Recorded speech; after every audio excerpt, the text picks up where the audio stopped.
Quisiera por favor que fueran conmigo al libro de Génesis. Génesis capítulo 17. Y vamos a leer los versículos 15 al 22. Génesis capítulo 17. Vamos a leer los versículos 15 al 22.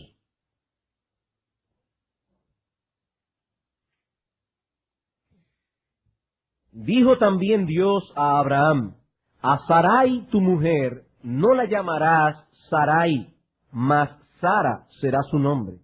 Y la bendeciré y también te daré de ella hijo. Sí, la bendeciré y vendrá a ser madre de naciones. Reyes de pueblos vendrán de ella.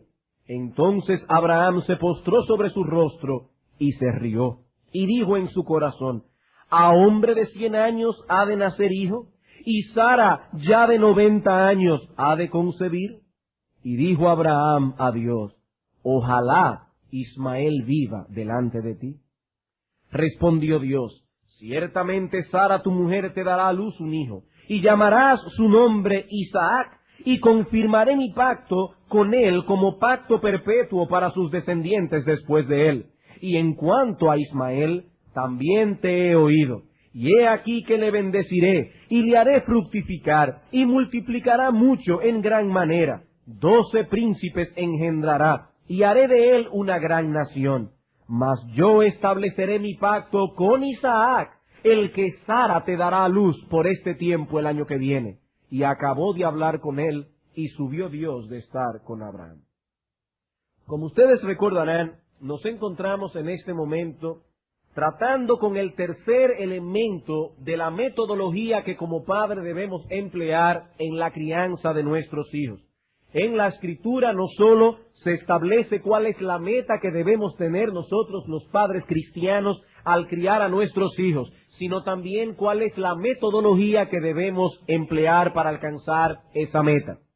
Esa metodología consta de 3 brazos. En primer lugar, una educación religiosa cabal y concienzuda. En segundo lugar, un refuerzo apropiado de esa educación, estimulando o disciplinando a nuestros hijos según el caso lo requiera. Y en tercer lugar, el elemento que comenzamos a estudiar hace unas semanas atrás, unas cuantas semanas ya, la oración regular paterna.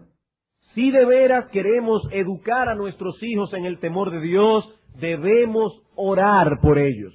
La labor que Dios nos ha encomendado está muy por encima de nuestras capacidades naturales y por lo tanto no debemos dejar de orar por ellos incesantemente. Hace unas semanas atrás estudiamos la oración de Ana por Samuel y en la tarde de hoy estudiaremos la oración de Abraham por Ismael. Cada una de estas oraciones que estudiaremos nos servirán de modelo en nuestra vida de oración al interceder por nuestros hijos delante del trono de la gracia. A través de la oración de Ana, aprendimos que los padres deben orar por la concepción de los hijos, pidiendo específicamente que seamos librados de una atadura idolátrica hacia nuestros hijos, una atadura que nos lleve a violentar el orden de prioridades que Dios ha trazado para nosotros. Eso fue lo que aprendimos al estudiar Primera de Samuel capítulo 1. En la tarde de hoy veremos que es también nuestro deber orar por la conversión, el crecimiento espiritual y la perseverancia en la fe de nuestros hijos. Y al igual que la vez anterior, tendremos 5 encabezados. En primer lugar, veremos el niño específico por el cual Abraham ora en el texto que vamos a estudiar. En segundo lugar, veremos el asunto por el que se ora. En tercer lugar, la respuesta mixta de Dios a la oración de Abraham por su hijo Ismael. En cuarto lugar, las promesas de pacto que forman el contexto de esta oración. Y finalmente, la tensión bíblica que es asociada con esta oración. Si el Señor lo permite, eso es lo que pretendemos ver en esta tarde. Así que comencemos a ver, en primer lugar, el niño específico por el cual Abraham está orando en nuestro texto en Génesis 17. Claramente vemos en el pasaje que el niño por el que se ora aquí es Ismael. Y para poder comprender el lugar que este niño ocupa en la vida y en la historia de Abraham, debemos remontarnos un poco más atrás, a Génesis 16, los versículos 1 al 4. Génesis capítulo 16, versículos 1 al 4. Dice aquí, Sarai, mujer de Abraham, no le daba hijos, y ella tenía una sierva egipcia que se llamaba Agar. Dijo entonces Sarai a Abraham, ya ves que Jehová me ha hecho estéril. Indudablemente Sara tenía un concepto adecuado de la soberanía de Dios. Jehová me ha hecho estéril. Te ruego pues que te llegues a mi sierva, quizá tendré hijos de ella. Y atendió Abraham al ruego de Sarai. Y Sarai, mujer de Abraham, tomó a Agar, su sierva egipcia, al cabo de 10 años que había habitado Abraham en la tierra de Canaán, y la dio por mujer a Abraham su marido. Y él se llegó a Agar, la cual concibió, y cuando vio que había concebido, miraba con desprecio a su señora. Moisés nos dice en este relato que Abraham llevaba 10 años ya morando en la tierra de Canaán, y que el niño prometido, que Dios le había prometido muchos años o algunos años atrás, no había llegado todavía. A eso debemos añadirle el hecho de que para este tiempo Abraham tenía 85 años de edad. Y Sara no solo era también de edad avanzada, sino estéril.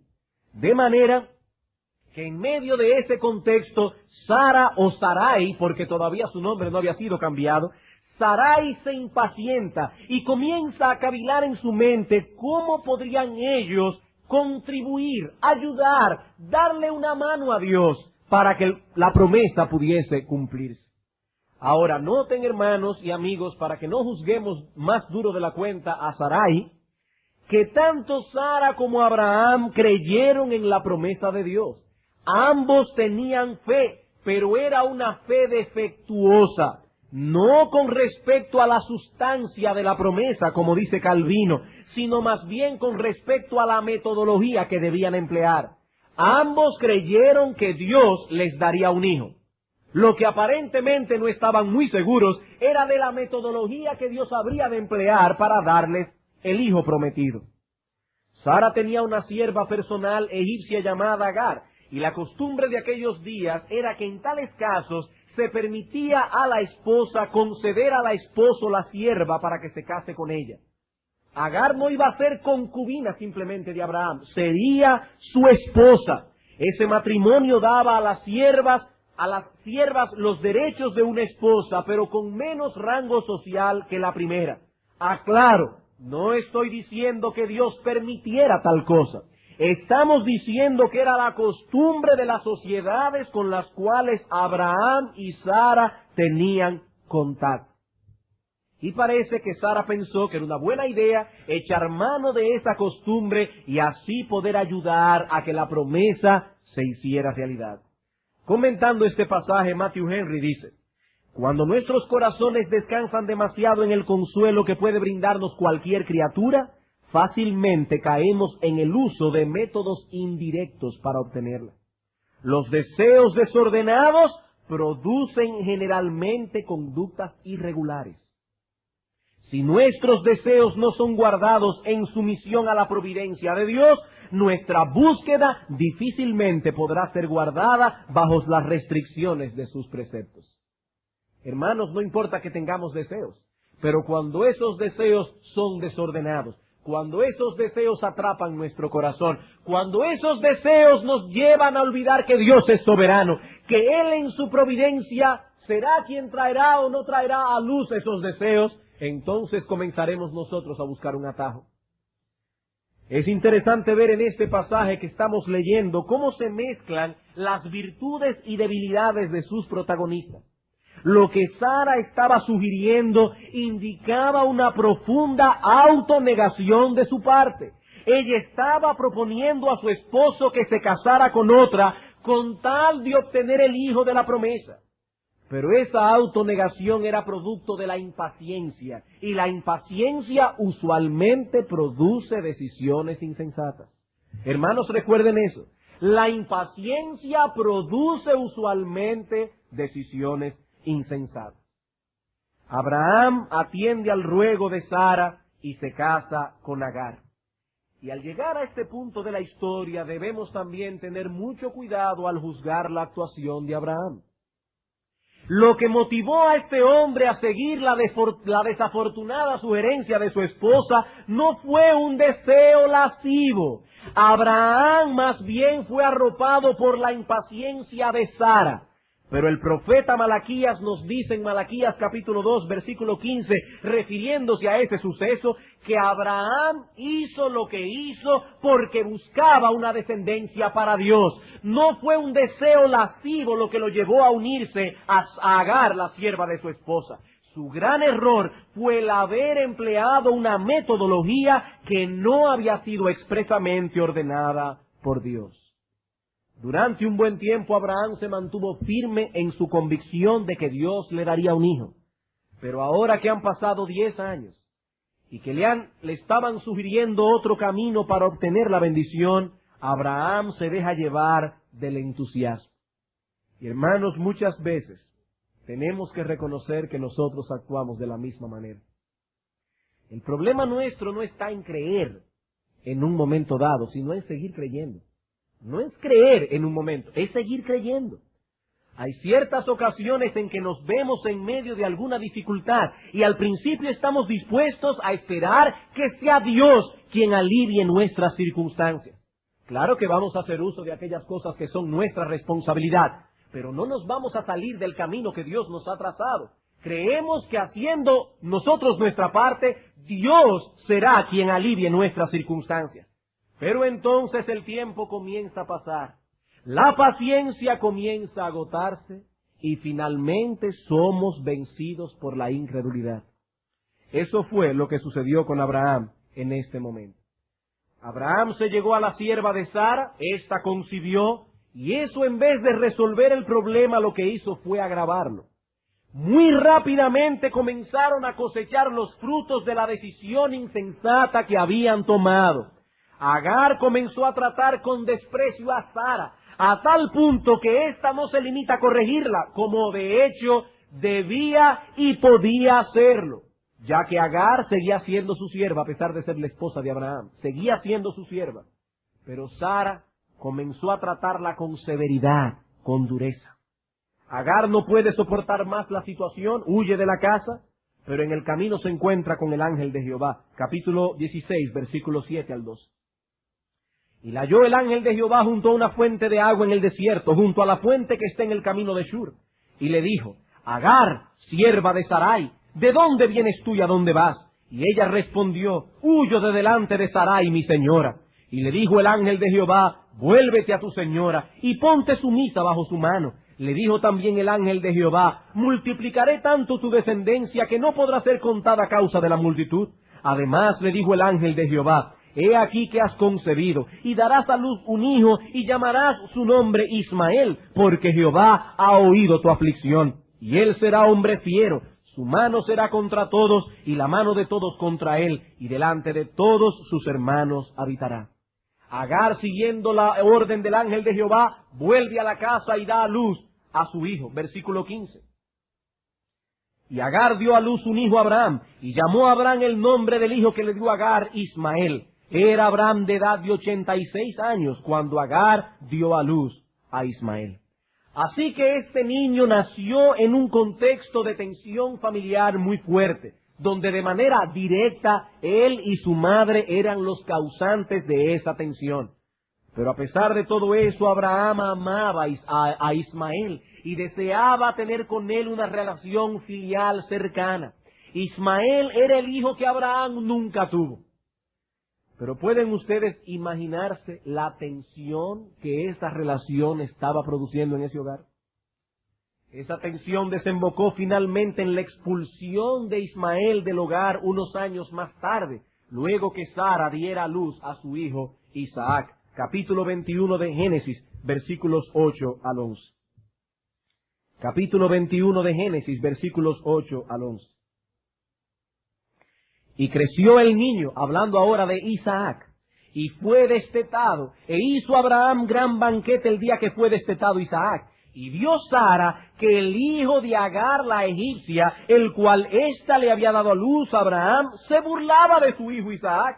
Por tanto dijo a Abraham, echa a esta sierva y a su hijo, porque el hijo de esta sierva no ha de heredar con Isaac, mi hijo. Este dicho pareció grave en gran manera a Abraham a causa de su hijo.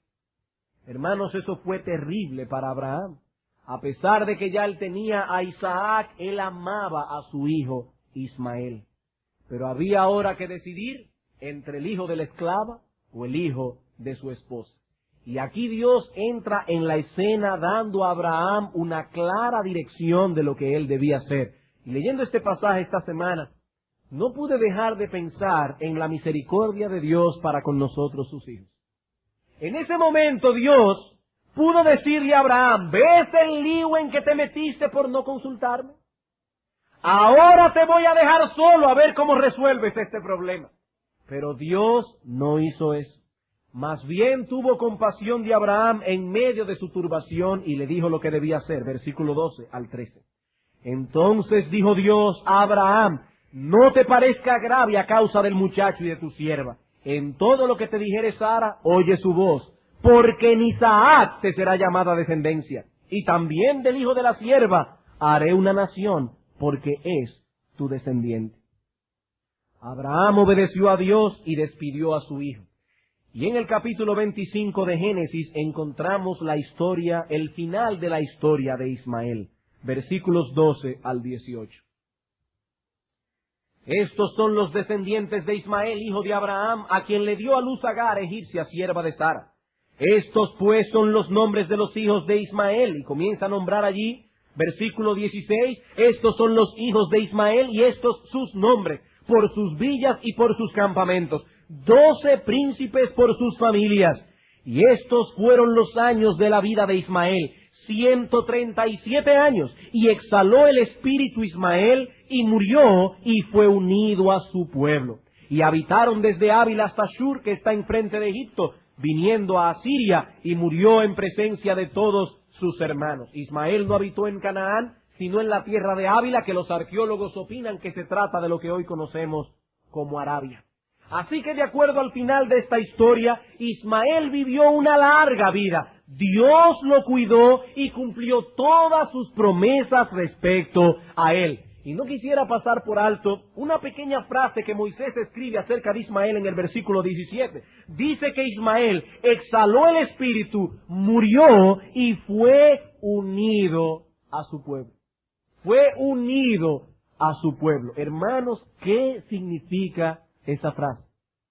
¿Significa acaso que Ismael fue salvo por medio de la fe al igual que a su padre Abraham y que luego de la muerte fue al cielo? Bueno, lo cierto es que esta frase solo se usa en el Antiguo Testamento para indicar la muerte de algunas personas. Solo la muerte de algunas personas. En Génesis capítulo 25 versículo 8 para hablar de la muerte de Abraham. En Génesis capítulo 35 versículo 9 para la muerte de Isaac. En Génesis capítulo 49 versículo 33 la muerte de Jacob. En Números capítulo 20 versículo 24 la muerte de Aarón. Y en Deuteronomio capítulo 32 versículo 50 la muerte de Moisés. Así que sea lo que sea que signifique esta frase, es interesante notar que solo se usa para indicar la muerte de algunos justos del Antiguo Testamento. Abraham, Isaac, Jacob, Aarón, Moisés e Ismael.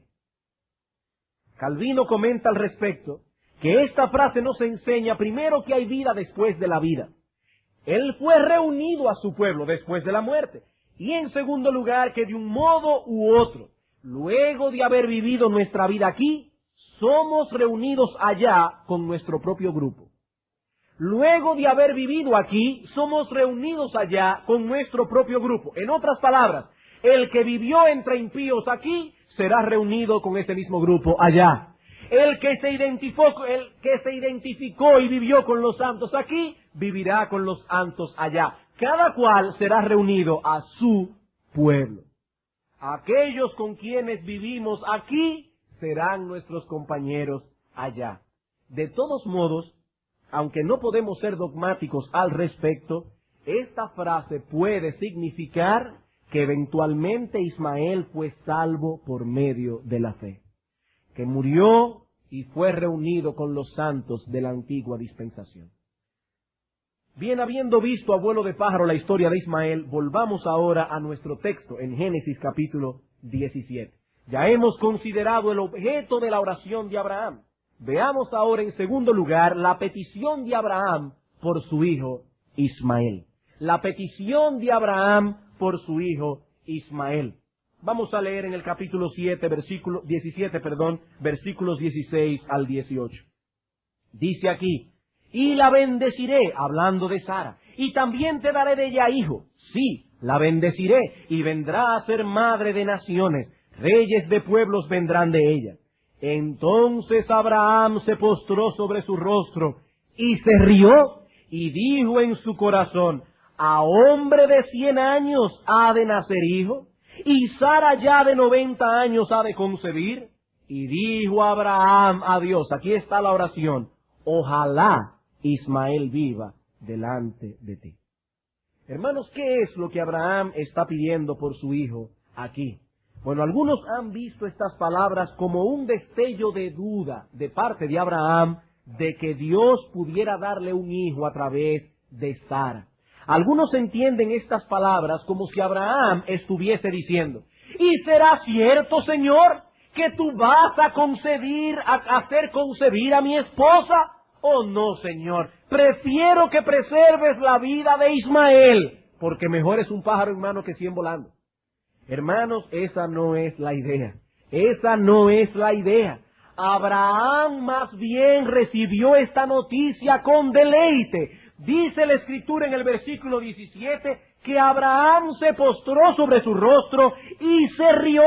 Pero esa no fue una risa de duda, sino de gozo. Es una expresión de asombro ante el poder de Dios.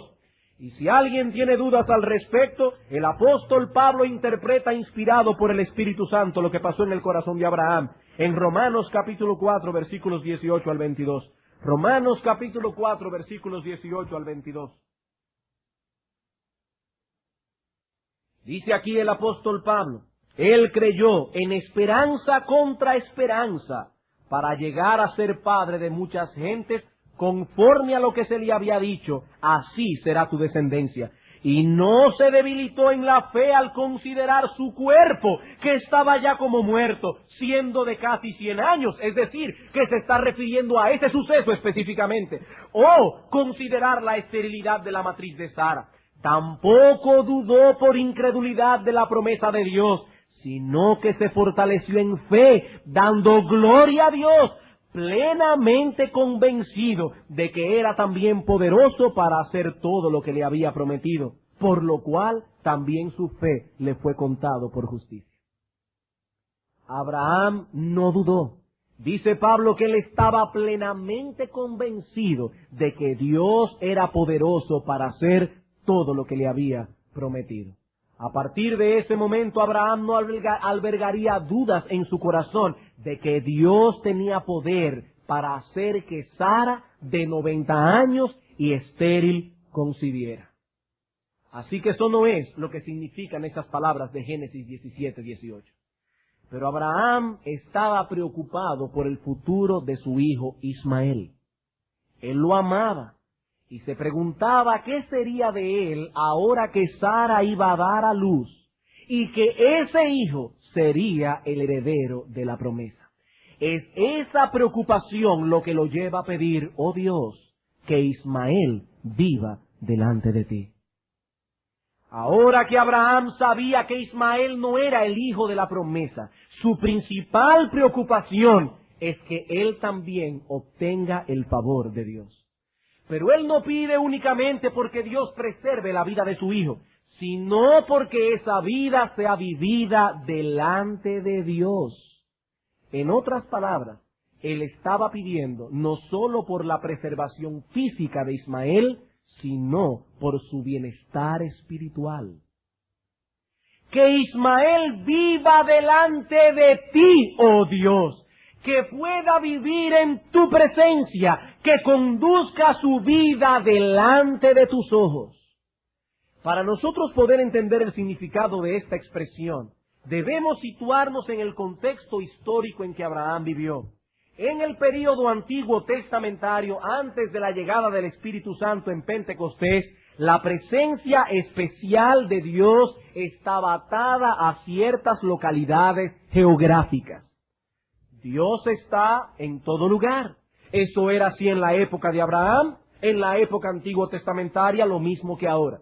Pero su presencia especial, la manifestación de su gloria estaba ligada a ciertos lugares específicos.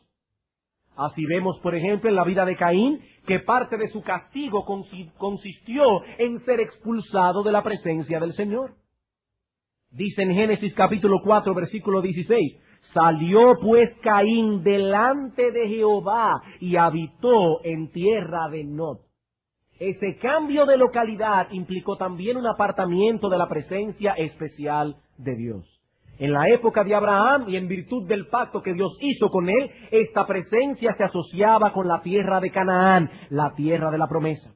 Era en esa tierra donde Dios manifestaba su gloria y donde daría a conocer su voluntad a su pueblo. Ahora que la permanencia de Ismael en Canaán peligraba, a la luz de que iban a nacer otro hijo, Abraham está preocupado porque Ismael también tenga acceso a la presencia especial de Dios. Cuando Abraham dice Dios que Ismael viva delante de ti, lo que está diciendo es, Señor, solo te pido una cosa, que Ismael continúe viviendo en Canaán, para que él también, al igual que Isaac, aunque no es el hijo de la promesa, reciba los beneficios que trae el estar delante de tu presencia, el percibir los frutos de la gracia que trae consigo la manifestación especial de tu gloria. Eso es lo que Abraham está pidiendo. Él sabía que el nacimiento de Isaac, el hijo de Sara, podría significar un aumento de tensión en la casa en cuanto a Ismael. Y su deseo como padre es que ambos pudiesen disfrutar de los privilegios de vivir en la tierra de la promesa. Abraham está preocupado por el futuro espiritual de Ismael y por la descendencia física que vendría a través de él. De modo que en las generaciones venideras el testimonio de Dios y su revelación especial pudiese ser conocido por ellos. Hermanos, aquí quisiera traer unas palabras de aplicación antes de continuar. La presencia especial de Dios hoy día, después de Pentecostés, se manifiesta en la iglesia. En la iglesia. En Mateo capítulo 18, versículo 20, el Señor Jesucristo prometió a sus discípulos, donde estén 2 o 3 congregados en mi nombre, allí estaré yo en medio de ellos. En 1 Timoteo capítulo 3, versículo 14 y 15, el apóstol Pablo escribe a su hijo en la fe, Timoteo, esto te escribo, aunque tengo la esperanza de ir pronto a verte, para que si tardo sepas cómo debes conducirte en la casa de Dios, que es la iglesia del Dios viviente, columna y baluarte de la verdad. Es en la iglesia donde encontramos aquellos medios que Dios usa, no solo para la salvación de las almas, sino también para su crecimiento en gracia. Así que ya Dios no habla por sueños y visiones como en los días de Abraham, pero nos habla a través de su palabra, cuando ésta es expuesta por aquellos hombres a quienes Dios ha llamado y cualificado para ello. Así que nuestra preocupación como padres debe ser la misma que la de Abraham. Que nuestros hijos puedan ser expuestos a los medios de la gracia, no solo para que sean salvos, sino también para que crezcan en su piedad, para que sean guardados de los embates del pecado. Dios ahora no se manifiesta en Canaán, o en el tabernáculo, o en un templo físico. La presencia de Dios a través de su Espíritu la encontramos en medio del pueblo de Dios cuando se congrega para adorarle.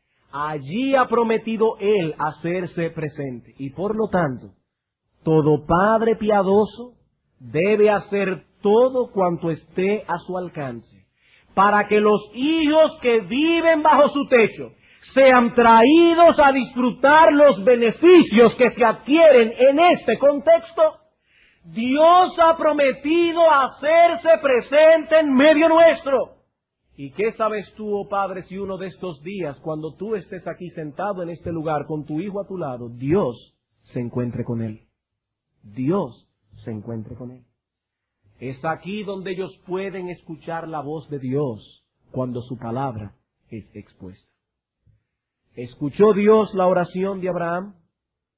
Esa pregunta nos lleva a nuestro tercer encabezado, la respuesta mixta de Dios a la oración de Abraham.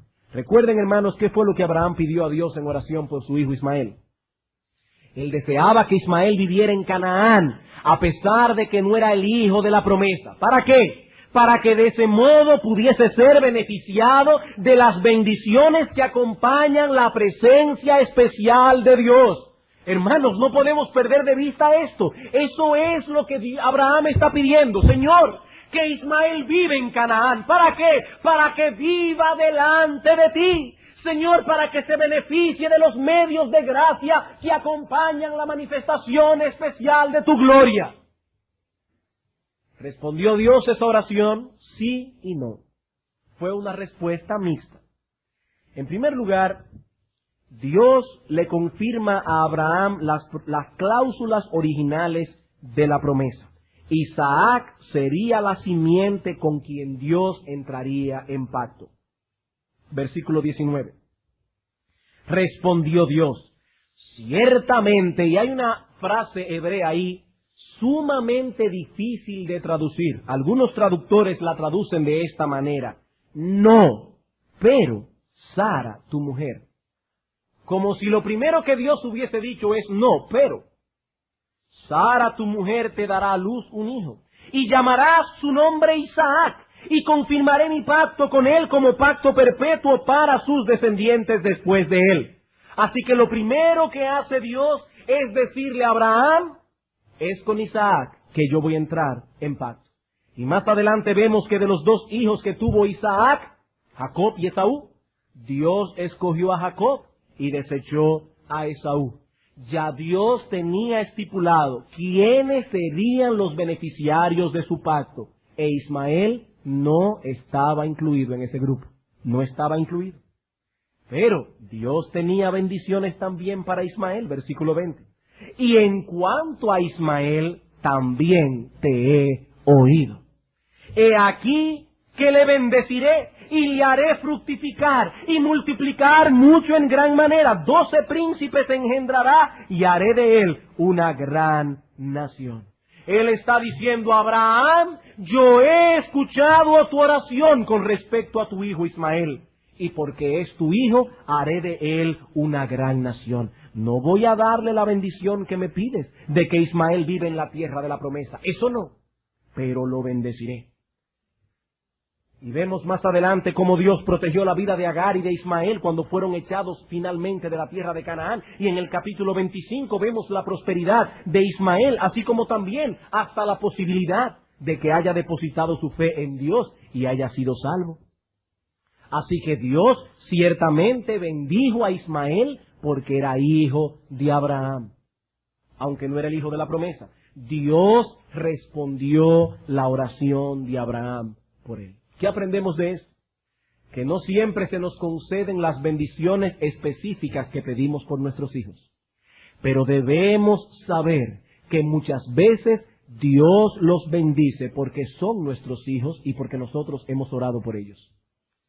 Tal vez Dios no nos conceda la bendición específica que pedimos por ellos, pero nuestros hijos son bendecidos porque son nuestros hijos cuando nosotros oramos por ellos. Yo lo bendeciré, dijo Dios, porque es tu hijo. En cuarto lugar, veamos ahora las promesas de pacto que forman el contexto de esta oración. ¿Qué fue lo que movió a Abraham a orar de esta manera? Al tratar con esta oración de Abraham por su hijo Ismael, no debemos perder de vista las estipulaciones del pacto abrahámico, del pacto que Dios hizo con Abraham, ya que fue en el contexto de ese pacto que Abraham pidió lo que pidió. Recordemos que un pacto no es un acuerdo entre dos o más personas, sino más bien una promesa a la que Dios le ha interpuesto un juramento. Dios había prometido a Abraham y había jurado sobre esa promesa que le daría una descendencia más numerosa que las estrellas del cielo y que la arena del mar, y que esa descendencia moraría en la tierra de Canaán, el lugar geográfico en el cual Dios manifestaría su presencia en una forma especial. Génesis capítulo 17, versículos 4 al 8. He aquí mi pacto es contigo, y serás padre de muchedumbre de gentes, y no se llamará más tu nombre Abraham, sino que será tu nombre Abraham, porque te he puesto por padre de muchedumbre de gentes, y te multiplicaré en gran manera, y haré naciones de ti, y reyes saldrán de ti, y estableceré mi pacto entre mí y ti, y tu descendencia después de ti, en sus generaciones por pacto perpetuo, para ser tu Dios, y el de tu descendencia después de ti. Y te daré a ti y a tu descendencia después de ti la tierra en que moras, toda la tierra de Canaán en heredad perpetua, y seré el Dios de ellos. Son estas palabras que Abraham tiene en su mente cuando pidió más adelante: Señor, gracias porque me vas a dar un hijo a través de mi esposa Sara, pero que Ismael viva delante de ti. Que él también reciba los beneficios de ese pacto. Esa promesa lógicamente establecía el hecho de que Abraham tendría un hijo, un descendiente, pero no con Agar, sino con Sara. Abraham y la descendencia que vendría a través de Isaac, el hijo de Sara, serían bendecidos por Dios en virtud de ese pacto. Pero noten algunas cosas. Primero, que no todos los descendientes físicos de Abraham morarían en la tierra de la promesa. Ismael y sus descendientes, el hijo de Agar, no disfrutaron de esa bendición, ni tampoco los hijos que Abraham tuvo más adelante con Cetura, luego de la muerte de Sara. La promesa apuntaba únicamente a Isaac y sus descendientes. Pero ni siquiera todos los descendientes de Isaac estaban incluidos. Isaac tuvo mellizos, 2 hijos, Esaú y Jacob, y de ellos 2 Dios escogió a Jacob y desechó a Esaú. La promesa fue cumplida a través de Jacob y sus descendientes. Vemos entonces en primer lugar que la promesa no incluía todos los descendientes de Abraham. En segundo lugar, debemos entender que ese pacto no incluía la promesa de que todos los hijos de Abraham serían salvos de sus pecados. Esta promesa no incluía el hecho de que todos los descendientes de Abraham serían salvos de sus pecados. Hermanos, si el pacto no incluía la promesa de que todos los descendientes de Abraham serían expuestos a los medios de la gracia que se derivarían de la presencia especial de Dios en Canaán, tampoco podía incluir el hecho de que todos serían salvos. No. Y podemos decir, hermanos amados, que así como Dios no prometió a Abraham tal cosa, tampoco Dios ha hecho esta promesa a nosotros, los creyentes del nuevo pacto. Dios no nos ha prometido tal cosa.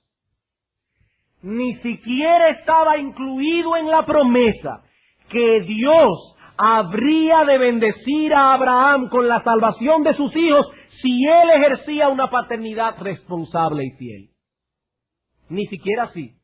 Aún Abraham fuese un padre responsable y fiel, ni aún así Dios le prometía salvar a todos sus descendientes. De hecho, aprendemos de Génesis 18, 19, y no tenemos tiempo para buscarlo, que Abraham fue un padre responsable y fiel. Pero aún así, Dios no le prometió que todos sus descendientes serían salvos. Dios prometió sencillamente que sus descendientes, a través del hijo de la promesa, Isaac, y más específicamente a través de uno de los 2 hijos de Isaac, Jacob, morarían en la tierra de Canaán, y que allí serían expuestos a la presencia especial de Dios a través de las revelaciones de los profetas, de la ley, del culto, etc. Esa era la promesa, no más de ahí. Muchos de esos descendientes de Abraham cayeron postrados en el desierto cuando salieron de Egipto. ¿Por qué? Por causa de su incredulidad, aun a pesar de que Abraham fue un padre responsable y fiel. Esos descendientes tuvieron grandes privilegios y muchos de ellos fueron salvos en virtud de tales privilegios. Pero otros que fueron criados en ese mismo contexto murieron en incredulidad y se fueron al infierno, aunque eran descendientes de Abraham. Hermanos, ¿qué aprendemos de todo esto? Que Dios no ha prometido que todos los hijos de los creyentes responsables y fieles serán salvos. Dios no ha prometido que todos los hijos de los padres cristianos que son responsables y fieles, que están empeñados en educar a sus hijos en el temor de Dios, serán salvos. Para poner esto en una perspectiva correcta, veamos Éxodo capítulo 20, versículos 4 al 6.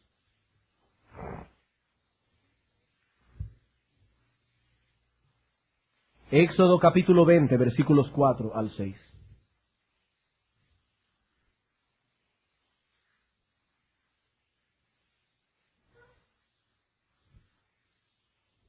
Dice Dios en los 10 mandamientos: no te harás imagen, ni ninguna semejanza de lo que esté arriba en el cielo, ni abajo en la tierra, ni en las aguas debajo de la tierra.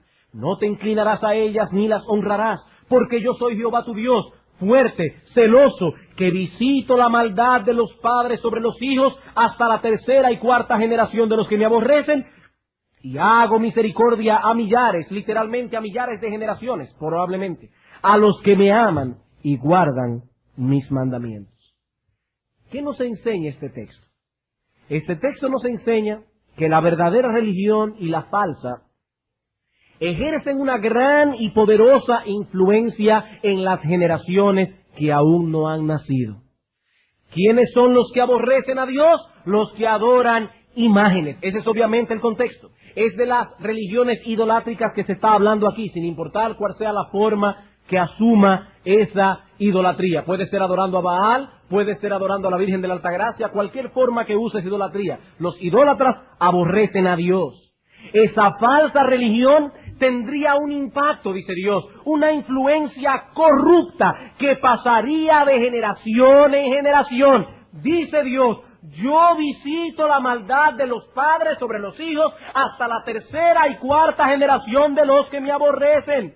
Y lo mismo podemos decir, solo que a la inversa, de la verdadera religión. Yo visito también a los padres piadosos y hago misericordia a millares de generaciones, a los que me aman y guardan mis mandamientos. Pero hermanos, eso no significa que Dios ha decretado que todos y cada uno de los hijos de un idólatra serán condenados hasta la tercera y cuarta generación. Así como tampoco significa que todos y cada uno de los hijos de los creyentes serán salvos durante miles de generaciones futuras. Y ¿saben una cosa? Debemos darle gracias a Dios de que eso no es lo que significa. Porque si Dios hubiese decretado que los hijos de los idólatras serían condenados hasta la tercera y la cuarta generación, la mayoría de nosotros, por no decir todos, estaríamos en graves problemas. Hermanos, este texto no enseña que los hijos de los idólatras serán irremisiblemente condenados, pero tampoco enseña, obviamente, que los hijos de los creyentes serán automáticamente salvados. Hay personas que han acuñado una falsa esperanza en su corazón y, descansados en esa falsa esperanza, no se preocupan por criar a sus hijos en el temor de Dios. ¡Oh no! La Biblia dice: serán salvos tú y tu casa. No, hermanos, esa fue una promesa específica que dio Dios a un hombre específico. Dios no ha dado esa promesa en sentido general. Lo que sí enseña ese texto es que las prácticas religiosas de los padres, para bien o para mal, tendrán un fuerte impacto en sus descendientes. Es un gran privilegio el que tienen los hijos de los creyentes fieles, por el hecho de ser constantemente expuestos a los medios de la gracia especial de Dios, la exposición de su palabra en la iglesia, los devocionales familiares, el ejemplo de padres piadosos, etcétera. Es un gran privilegio el que tienen. Es a través de todas esas cosas que Dios bendice a las generaciones venideras. Pero el hecho de que Dios haya prometido bendecir esos medios especiales de gracia no significa, hermanos míos, que todos aquellos que se expongan a tales medios serán automáticamente salvados por Dios.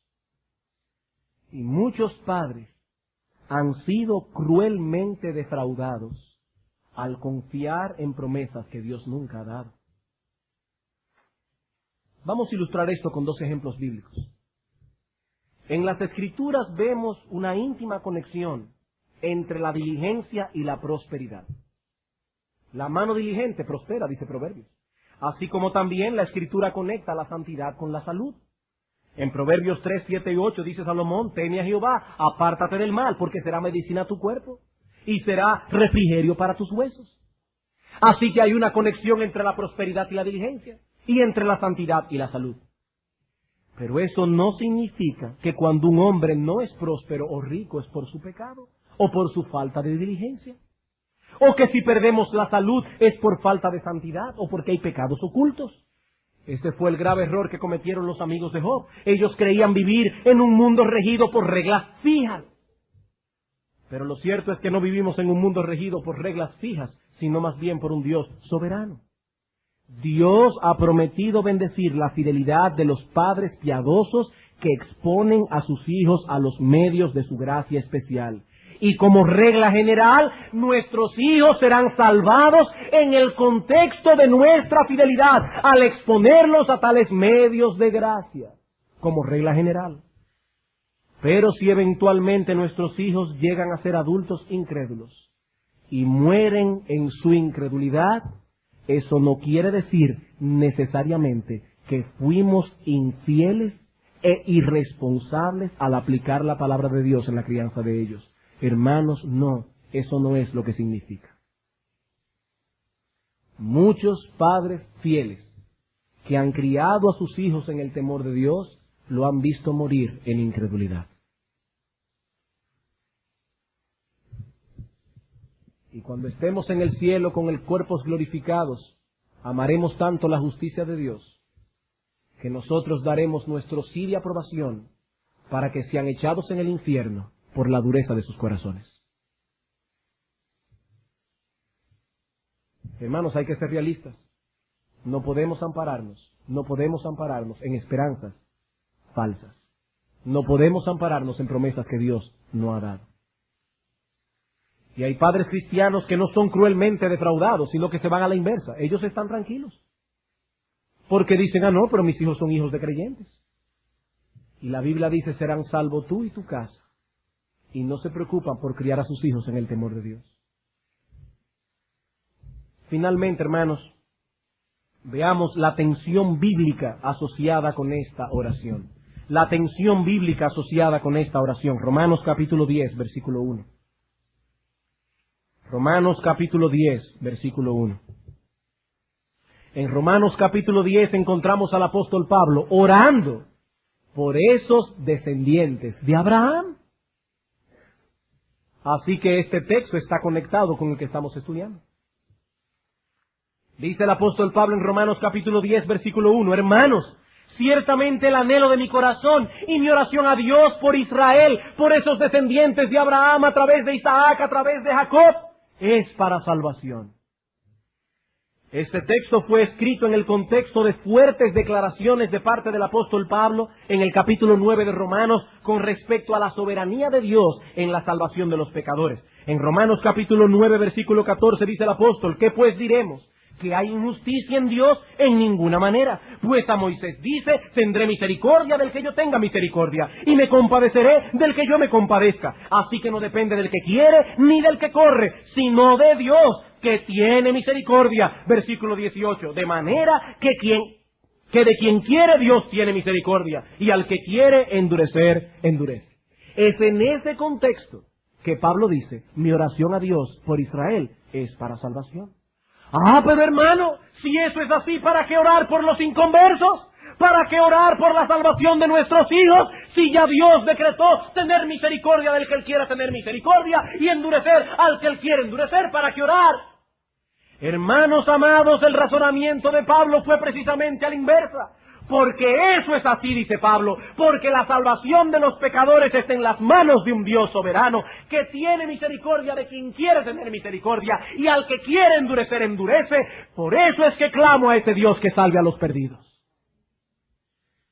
Como hemos dicho otras veces, si la salvación está en manos del pecador, como dicen los arminianos, no vale la pena que oremos a Dios. Porque por más que le pidamos, Él es un Dios impotente que no puede hacer nada para inclinar la balanza de un lado o de otro. Si la salvación está en las manos del pecador, no tenemos que orarle a Dios. Pero si es Dios quien está en control, ¿a quién voy a pedirle las cosas si no es a Él? Pero hay algo más. Ese Dios escucha nuestras oraciones. Y Él ha decretado incluirla en el desarrollo de sus planes. De modo que aunque nos parezca paradójico y no podamos entenderlo de este lado de la eternidad, Santiago dice en su carta, no tenéis lo que deseáis porque no pedís. No tenéis lo que deseáis porque no pedís. Nuestro Dios usa medios para llevar a cabo sus planes y aún para dispensar muchas de sus bendiciones. Si no usamos los medios que Él ha decretado usar, y aún así estamos esperando recibir las bendiciones prometidas, somos unos presuntuosos. Hermanos, si hacemos eso, no estamos actuando con fe, sino con presunción. Es por eso que Pablo oraba por Israel, porque Pablo era un hombre de fe.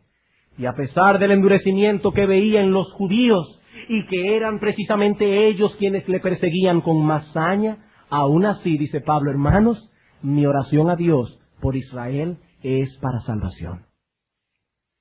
¿Saben por qué oraba Pablo por ellos? Porque Pablo no estaba mirando la rebeldía de estos hombres, ni la dureza de sus corazones. Él estaba mirando al Dios que podía traerlos a salvación, aún a pesar de su endurecimiento. Dios podía cambiar sus corazones de piedra por corazones de carne. De hecho, solo Dios podía hacerlo. Abraham oró por Ismael.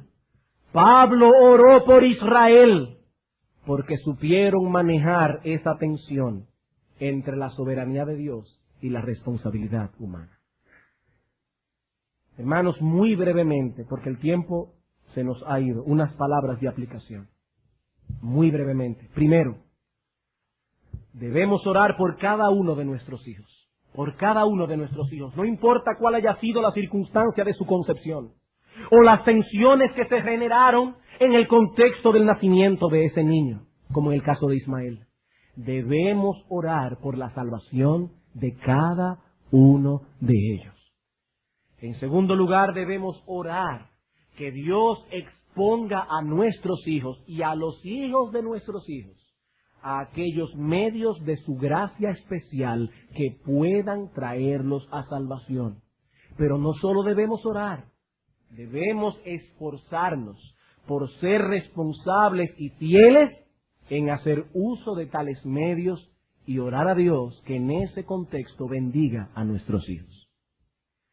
Ora a Dios basado en la promesa general que Él ha dado de que sus bendiciones vendrán en el marco de la adoración verdadera y de criar a nuestros hijos en la disciplina y amonestación del Señor.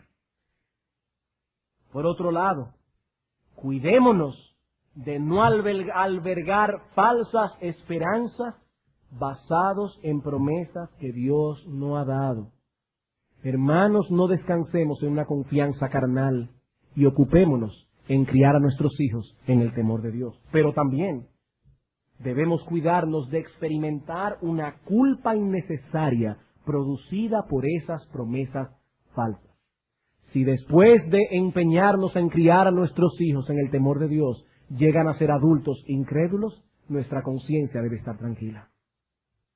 Y por último, no dejemos de orar por nuestros hijos y de clamar diariamente por ellos